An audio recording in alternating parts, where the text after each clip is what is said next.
Hey folks, I'm Dr. Sinatra, and today this is really exciting. We're going to be talking about how to make kombucha, one of my favorite drinks.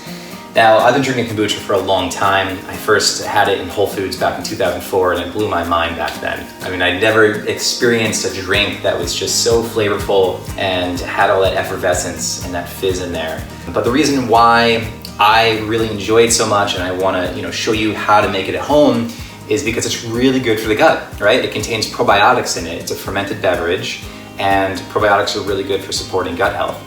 All right, the ingredients for making kombucha are actually quite easy. Your first thought is, why is this guy putting any sugar into the beverage? And well, it's not for the sweet aspect, okay? It's really for the fuel or the food, so to speak, for the culture to grow and to ferment.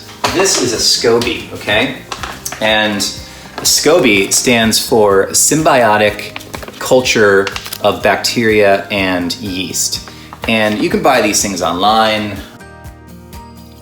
All right, so here we go. I added 2 filtered cups of water to a stainless steel pan. I boiled that water, and then I'm gonna add 6 tea bags, and these are black tea. And I'm gonna let these steep for about 15-20 minutes, and then I'll remove them. And now I just transferred over the tea to the measuring cup right there.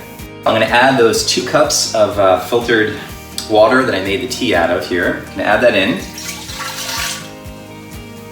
And then I'm gonna add the 1 cup of white sugar. Okay? I'm gonna stir this around. Make sure it dissolves really well. Then I'm gonna add in the 14 cups of filtered water.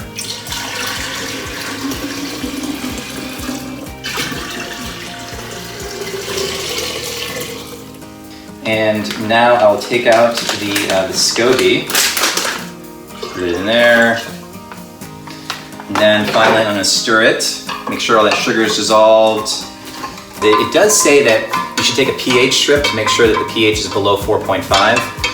I don't have any pH strips at home right now. So what I'm gonna do is assume that I need to add a little bit of distilled vinegar to it to make it more acidic, okay? About 1 teaspoon here.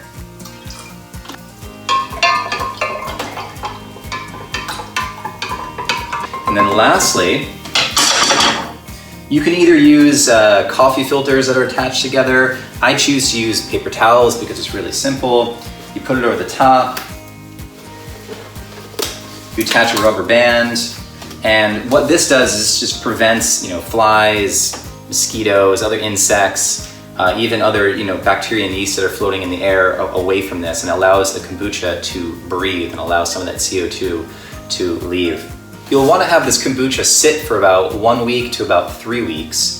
And depending on how warm your house is, 75 degrees is really the optimal temperature that you want to be brewing your kombucha at.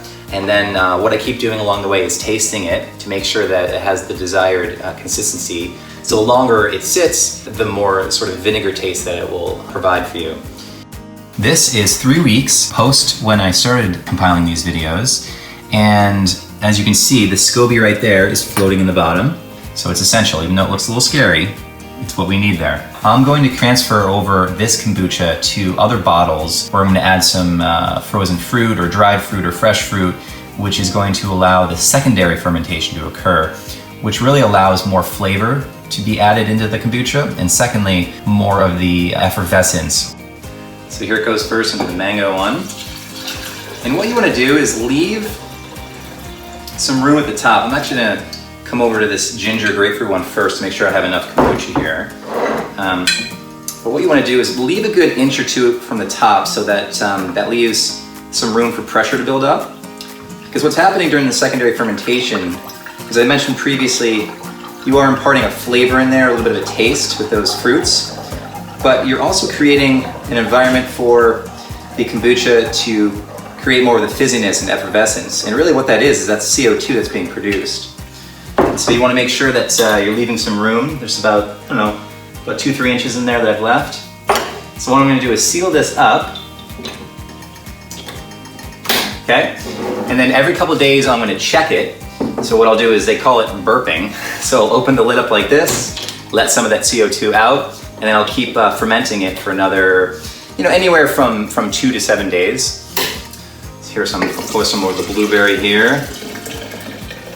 All right, and there you have it. So I'll seal these up, and like I said, with the Kolsch bottle, I will also burp these. I'll open up the lid every day or so and make sure that CO2 gets out, because what can happen is so much pressure can build up that the glass can actually explode, and you don't want that happening, obviously. You also want to taste it to make sure that where you're going with it is the right consistency and taste. So if you want it to taste more like vinegar, or you want it to build up more of that effervescence, then you would likely want it to ferment for a longer period of time.